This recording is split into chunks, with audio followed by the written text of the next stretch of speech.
Hello everyone, welcome to my channel Saptasuri Swarnali. আবারও চলে এলাম একটা শর্ট ভিডিও নিয়ে। আর এখন তো কলকাতাতে ম্যারাথন শুরু হয়ে গেছে, তা আমরা চলে গেছিলাম ইমামি ত্রিধারা 21K ম্যারাথনের কিট আনার জন্য। তো এই দেখো, এটা একটা কিট ব্যাগ দিয়ে দিয়েছে, আর তার ভেতরে কী কী রয়েছে সেটাই তোমাদের সাথে আজকে শেয়ার করব। দিয়েছে খুব সুন্দর একটা হোয়াইট কালারের টাওয়েল, তাছাড়া দিয়েছে একটা টি শার্ট, দেখো ব্লু কালারের ত্রিধারা 21K লেখা রয়েছে। একটা ছিল রিয়েলের ফ্রুট জুস, তার সাথে ছিল একটা জিরা বিস্কিটের প্যাকেট, তারপরে ছিল একটা রিস্ট ব্যান্ড, আর একটা দেখো ইমামির কার্ডও দিয়েছিল।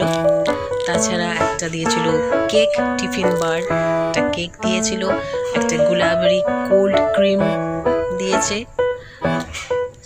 আর দিয়েছিল একটা রিলিফ ফাস্ট একটা স্প্রে। ভাবলাম তোমাদের সাথে শেয়ার করি, ভালো লাগলে অবশ্যই লাইক করো, কমেন্ট করো, অনেক অনেক শেয়ার করো, সাবস্ক্রাইব করে